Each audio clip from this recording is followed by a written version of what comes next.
अस्सलाम वालेकुम dear students. आज हमारा टॉपिक जो है वो हमारा स्ट्रेट लाइंस का दूसरा एक्सरसाइज जो है, ठीक है। लास्ट लेक्चर में हमने स्ट्रेट लाइन स्टार्ट किया, ठीक है, जिसमें हमें distance formula,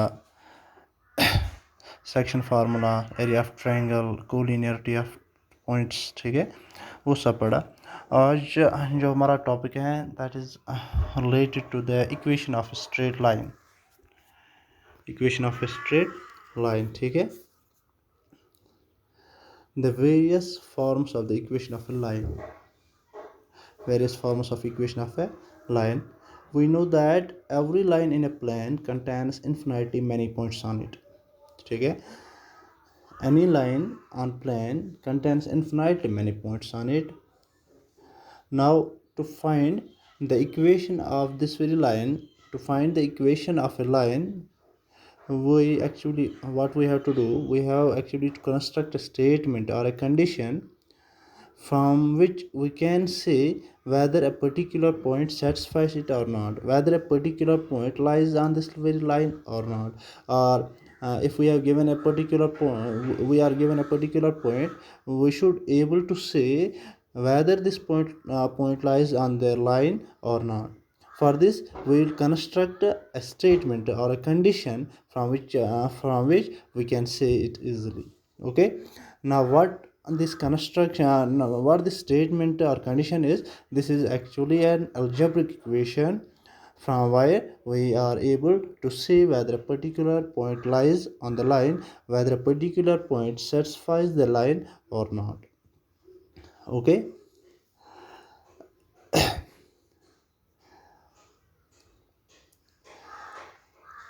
For the equation of a line L, we wish to construct a statement or condition for the point P that is true when P is on L, otherwise false. That means we construct the statement in such a way when we are asked whether point P lies on it or not. The statement is true if P is the point of line, otherwise it is false. Of course, the statement is merely an algebraic equation involving the variables x and y. Now we will discuss the equation of a line under different conditions. The way first is horizontal and vertical lines. Horizontal and vertical lines. Horizontal and vertical lines are actually the lines which are parallel to x axis and y axis respectively. Any line which is parallel to x axis is called a horizontal line, is called a horizontal line, and its equation is given by y equal to a or y equal to minus a. Now y equal to a or y equal to minus a depends upon the position of the line, position of the horizontal line. Okay, the equation of a horizontal line at a distance a from x-axis is either y equal to a or y equal to minus a. Choice of sign will depend upon the position of the line according as the line is above or below the y-axis. The equation of any horizontal line, if we have given any horizontal line, its equation is always in the form of y equal to a or y equal to minus a. The sign of a depends upon whether the horizontal line lies above the x-axis or below the x-axis. If the line lies above the x-axis, then it is y equal to a, otherwise if it is below, then it is y equal to minus a. Now a is an arbitrary constant, and this represents the equation of any horizontal line. Okay, and in the same way, similarly, the equation of a vertical line at a distance b from the y-axis is given by x equal to b or x equal to minus b. If the line lies right of y-axis, then it is x equal to b, and if it is in the left of y-axis, then it is x equal to minus b. These are the equations of horizontal and vertical lines. That means if we are given an equation like x equal to 2, that means this equation represents a straight line which is parallel to y-axis, okay, and passes through x equal to 2. Next is point slope form. Point slope form. Suppose that we are given a point, okay. Suppose point slope form means if we are given the slope of a line and a point, ठीक है। अगर हमारे पास एक तो line का slope होगा और एक पॉइंट होगा जो इस लाइन पर लाई करता है, अगर ये दो इन्फॉर्मेशन हमारे पास हैं, ये दो चीज़ें हमें पता हैं, तो इनकी मदद से हम इक्वेशन लाइन की इक्वेशन निकाल सकते हैं, ठीक है। और वो किसके बराबर होता है, y minus Y nought equal to m into X minus X nought, where y and x y is an arbitrary point on the line. और इस फॉर्म को हम स्लोप पॉइंट स्लोप फॉर्म कहते हैं। That means suppose that q of x naught comma y naught is a fixed point on a non-vertical line L whose slope is m, and let pxy be an arbitrary point on L, then the equation of line is given by y minus y naught equal to m into x minus x naught। उसका मतलब ये हुआ if अगर हमारे पास एक point और slope line का पता होगा, एक लाइन का एक पॉइंट और उसका स्लोप हमें पता होगा, तो उस टाइम जो इक्वेशन ऑफ लाइन है वो बराबर होता है y equal to y minus Y nought equal to m into X minus X nought, ठीक है। Next one is 2 point form. अब अगर हमें स्लोप पता नहीं है लेकिन हमें 2 पॉइंट्स पता हैं, ठीक है। We are given with 2 pointers and we have to find the equation of the line, ठीक है। तो उस टाइम किसके बराबर होता है equation of line, y minus Y one equal to Y two minus Y one divided by X two minus X one into X minus X one, ठीक।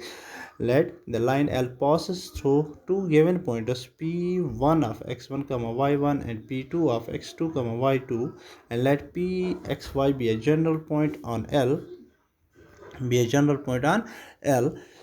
then the equation of line is given by y minus y1 equal to y2 minus y1 divided by x2 minus x1 into x minus x1।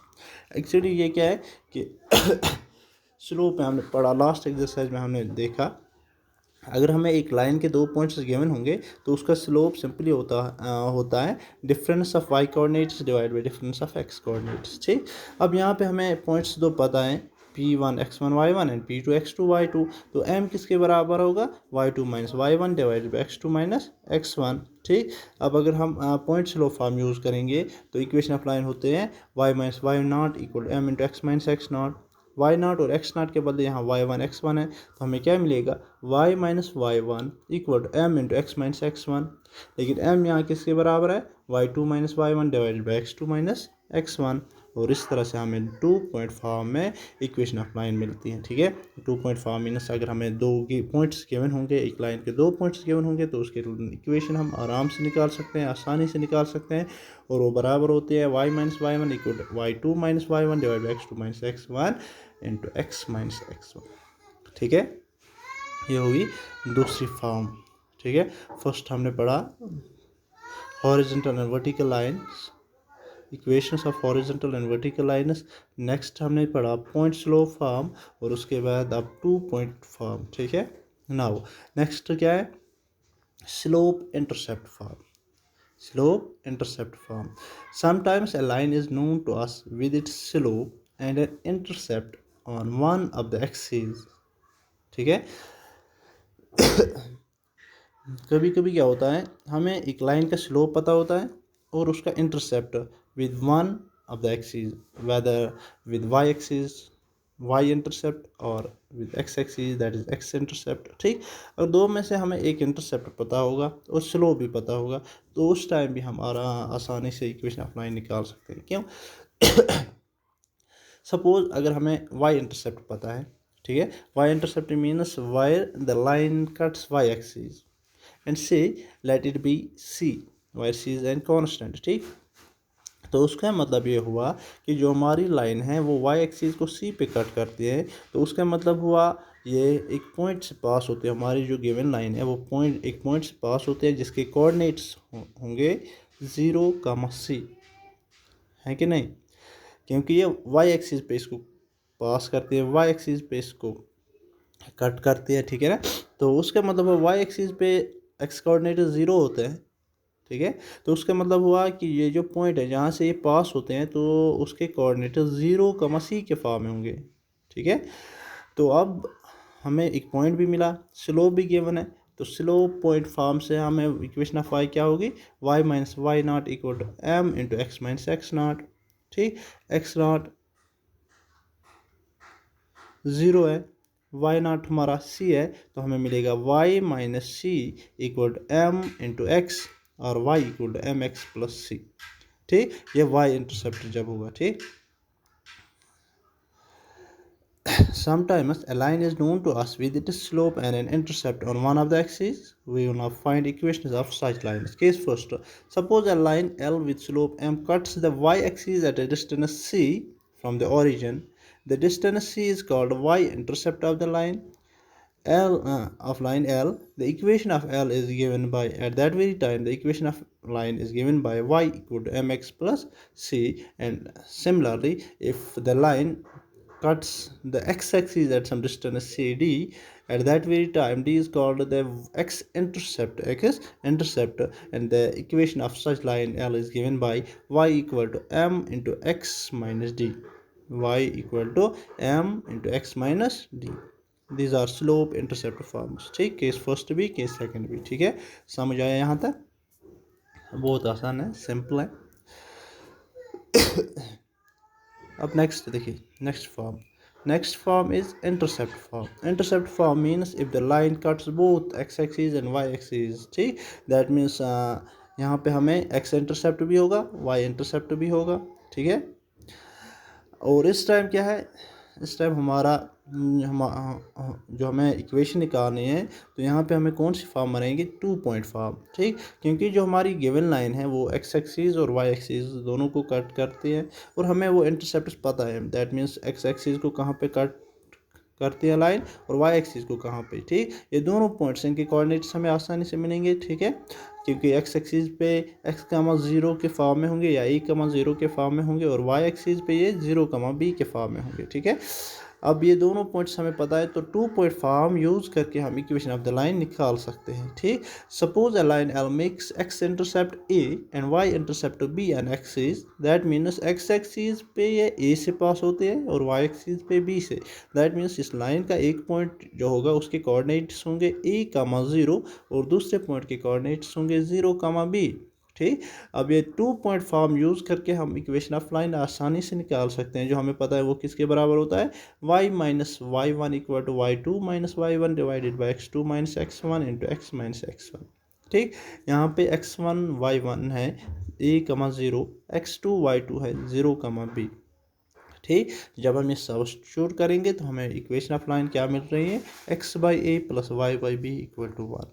X by A plus Y by B equal to 1। ये कब, जिस time हमारे जो हमारी line होगी वो intercept form में होगी, जिस टाइम हमें 2 इंटरसेप्ट्स पता होंगे। ठीक है, उस टाइम हम इक्वेशन ऑफ लाइन इस तरह से निकाल सकते हैं, X by A plus Y by B equal to 1।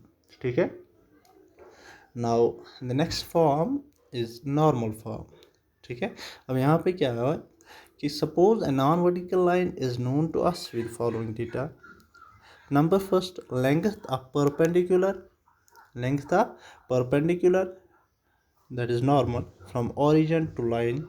Number two, angle which normal makes with the positive direction of x-axis. अगर हमारे पास एक नॉन वर्टिकल लाइन होगी, ठीक है ना, और हमें ये डेटा पता होगा क्या क्या, एक length of perpendicular from origin to line. ठीक है ना, मतलब जो हमें गिवन लाइन होगी, ठीक है ना, ओरिजिन से अगर हम नॉर्मल ड्रा करते हैं, परपेंडिकुलर ड्रा करते हैं, उसकी लेंथ हमें पता होनी चाहिए। Number two, angle which normal makes with the positive direction of x axis. और जो हम परपेंडिकुलर ड्रा करते हैं, जो हम नॉर्मल ड्रा करते हैं, वो positive direction of x axis से कौन सा एंगल बनाते हैं, ये दो चीज़ें हमें पता होनी चाहिए। तो उस टाइम भी हम इक्वेशन ऑफ लाइन निकाल सकते हैं बहुत आसानी से। Let L be the line whose perpendicular distance from origin O BP. That means the perpendicular distance जो है वो P है, and the angle between the positive x-axis, between the perpendicular and the positive x-axis, and the angle between the normal or perpendicular with positive x-axis be omega. ठीक है ना, तो उस time then the equation of line is given by x cos omega plus y sin omega equal to P. P naught है, omega नून है, तो sine omega cos omega आराम से निकाल सकते हैं, ठीक है। एक्स वाई तो जनरल पॉइंट है, तो उस टाइम हमारे जो इक्वेशन होते हैं लाइन की वो होती है X cos omega plus Y sine omega, ठीक है। कल हम इसी टॉपिक के रिलेटेड जो हमारे एक्सरसाइज हैं, सेकंड एक्सरसाइज, उसके क्वेश्चंस हम कल सॉल्व करेंगे इंशाल्लाह, ठीक है ना। आज जो हमने equation of various forms of equation of line पढ़ी, इसमें अगर कहीं पे कोई कन्फ्यूजन रहा वो बता देना। जो एक्सरसाइज के क्वेश्चंस होंगे वो बस इन्हीं टॉपिक्स से रिलेटेड होंगे, ठीक है ना। ये जनरल में हमने आज पढ़ा, कल क्वेश्चंस भी सॉल्व करेंगे, ठीक है। Okay, thank you, have a nice day.